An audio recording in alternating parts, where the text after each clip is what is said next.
Good morning, kids. Wake up. It's a story time. And story is about duck race. Firstly, I am showing you a very small animated video by which you all will learn and understand why we have to listen mother always. So let's start. There lived a hen with her 3 chicks. The first 2 chicks were very obedient and never left their mother's side. On the other hand, the third one was very naughty and roamed alone sometimes. Look here, children. Stay together and search for the food. And you, the third one, did you listen? Yes, Mom. As they were packing their food and moving, Mother Hen spotted a corn lying nearby. Listen, my dear. There, can you see a corn lying there? Don't ever try to eat it. It will stick in your throat. In spite of the warning given by the mother, the third chick slowly went near the corn. Mom is not watching me. Let me try eating one grain. The chick pecked one grain and tried swallowing it. That's it. It got stuck in his throat. Oh my God, why did you eat that? I warned you. Oh, wait here. I will bring some water to drink. Mother Hen ran towards a pond nearby. Oh, dear pond, please give me some water. My son has eaten a corn grain which is stuck in his throat. Oh, very sorry. Bring a cup and I will give you the water. Go to the old lady sitting over there and ask her to make a cup for you. Okay, I will return with the cup. Mother Hen went to the old lady who was sitting under a tree. Oh, dear lady, will you please make me a cup so that... The Mother Hen narrated the whole story.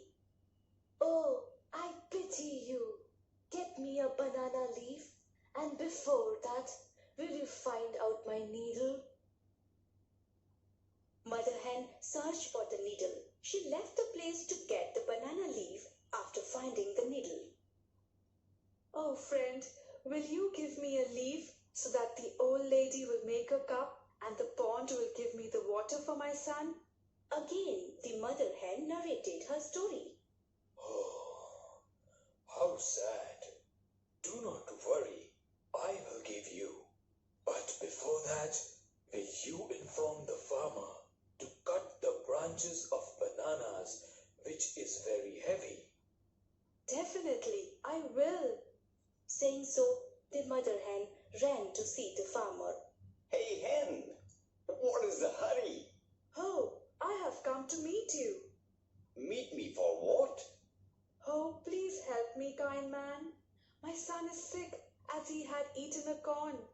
Please cut the bunch of bananas so that he will give me a leaf. Oh, I will help you. But you have to give me the eggs you lay for a week. That's simple. I will give you. Please come soon. The farmer chopped the banana bunch. What a relief. Here, take this leaf. Thanks to both of you. Mother Hen ran with the leaf to the old lady. Ah, you're here with the leaf. Let me make a cup. Oh, thanks for the cup. Mother Hen ran with the cup to the pond, and the pond poured the water into the cup. Thank you, dear. The Mother Hen ran to her chick that was waiting for the water. The chick drank the water from the cup. Thank God your hiccup stopped. Didn't I tell you not to eat that? I'm really sorry, Mother. I have learned a lesson. I will obey your words from this moment. So students, let's start the story duck race. You can see in the picture there is a duck and there are two little ducks, Joe and Mo. Joe and Mo were two brave little ducks who lived with their mother, जो अपनी mummy के साथ रहते थे. Both were very fast and were always racing against each other. दोनों बहुत तेज थे और हमेशा एक दूसरे से दौड़ रेस लगाते रहते थे.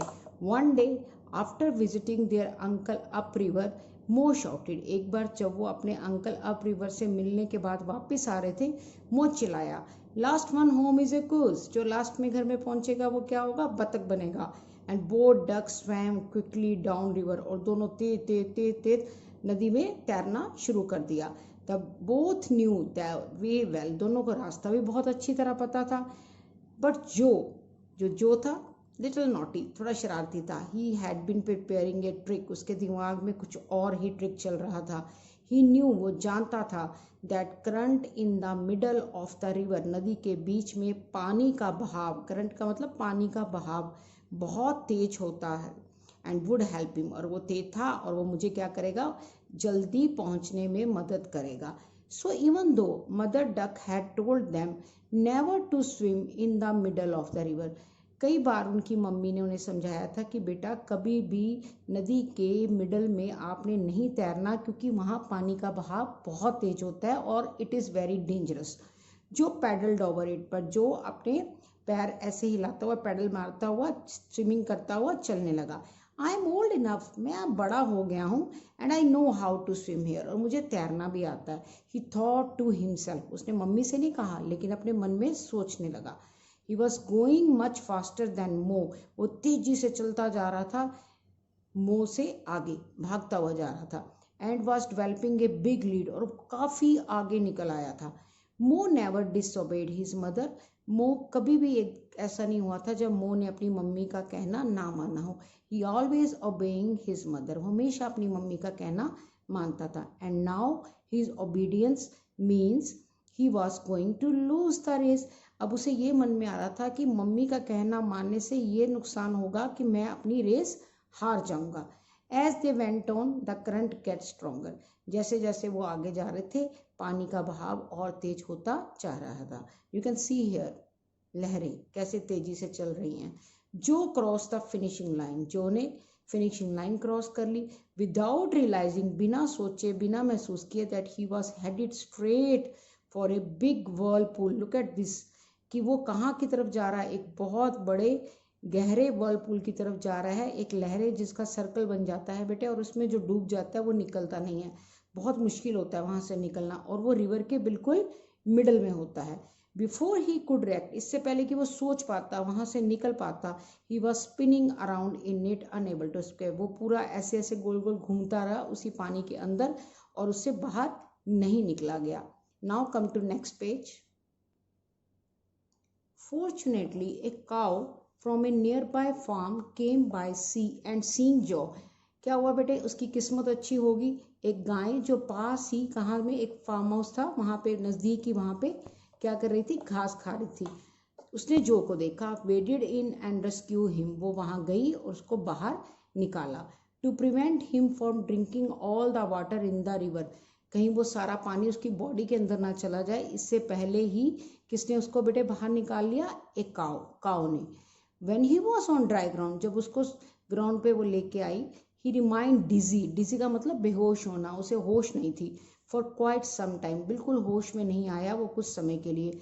That provided quite a laugh for the animals that had been watching, जब वो ऐसे बेहोश लेटा हुआ था तो जो आसपास बेटे जानवर थे वो उसको देखकर उसका मजाक उड़ा रहे थे और हंस रहे थे। That day, उस दिन, मो ने अंडरस्टैंड, मो को लगा, that he had done well to listen to his mother, उसको लगा मैंने बहुत अच्छा किया, जो मैं हमेशा अपनी मम्मी की बात मानता हूँ ना, उसको आज लगा कि वाकई वो बहुत अच्छी बात है कि I always listen to my mother, even though at first it might have seemed the difficult option, जबकि उसको पहले लग रहा था कि मैं मम्मी का कहना मान के जो अपना ये है कि मैं हार जाऊंगा, उसे महसूस हो रहा था कि मैं रेस में हार जाऊंगा और उसे बुरा भी लग रहा था। लेकिन जब उसने ये सब देखा तो उसको लगा नहीं, मम्मी का कहना मानना बहुत ज़रूरी और हमेशा अच्छा होता है। एंड फॉर जो वेल, अब जो को सोचो, he could not forget that experience, पूरी ज़िंदगी वो ये भूल ही नहीं पाया कि वो कैसे पानी से निकला था और डूबने वाला था। Even though he wanted to, अगर वो सोचता भी है ना कि मेरे दिमाग में ये बातें निकल जाएं, तब भी वो नहीं छोड़ पा रहा उस बात को। फ्रॉम देन ऑन, और तब से आज तक, when ever he touched A drop of water, जब भी कभी पानी की एक बूंद को भी वो टच करता है या पानी के पास भी वो जाता है, ही फेल टू द फ्लोर, पहले वो ज़मीन पर गिर जाता है एंड स्पन अराउंड 3 टाइम, और अपने आप को पूरा 3 बार घुमाता है before being able to get up again, ताकि उसे लगे कि मैं ठीक हूँ या नहीं हूँ। यानी कि वो पानी में डूबने वाला वो जो बेटा उस दिन का सीन था ना, वो उसके बिल्कुल दिमाग में बैठ गया कि ये क्या हुआ कि मेरे साथ बहुत बुरा होने वाला था। दैट इज लाइक फॉर्चुनेटली कॉ वॉज देयर, एक गाय ने उसको बचा लिया, अदरवाइज क्या होता, वो डूब जाता। So what you have learn from this story, इस स्टोरी से बेटे आपने क्या सीखना? सिंपल, इस स्टोरी से हमने ये सीखा है we should always listen to the mother. हमें बेटा अपनी मम्मी का कहना ज़रूर मानना चाहिए, क्योंकि मम्मी को पता होता है क्या सही है और क्या गलत है। अभी हम लोग जो हैं, हम लोग ये सोचने लग जाते हैं नहीं नहीं हम तो बड़े हो गए हैं, लेकिन बेटे आप मम्मी से बड़े तो नहीं हुए ना। मम्मी आपसे बहुत बड़ी है और उनके पास एक्सपीरियंस बहुत है, और आप उनके बच्चे हो, आपका अच्छा और बुरा दोनों उसको पता है। तो when your mother say something to you, अगर आपकी मम्मी आपको कुछ चीज़ के लिए रोक देती है कि बेटा ये नहीं करना, तो बस उसी टाइम रुक जाओ, क्योंकि उसमें कुछ नुकसान ही होने वाला होता है। तो please always respect your parents and always listen to your mother. So there are 3 questions in your book. You can try to write it. First question, why did Joe decided to swim in the middle of the river? जो ने क्यों फैसला लिया कि वो नदी के middle बीच में ही स्विम करेगा? Next question, who was the obedient duck, जो और मो? आंसर इज वेरी इजी, आप सबको पता है कौन ओबीडियंट था, मो। What was the result of जो डिसओबीडियंस, जो ने जो मम्मी का कहना नहीं माना था उसका क्या रिजल्ट निकलेगा? I will send these answers in the evening, but you should try to write it. Okay, till then, goodbye.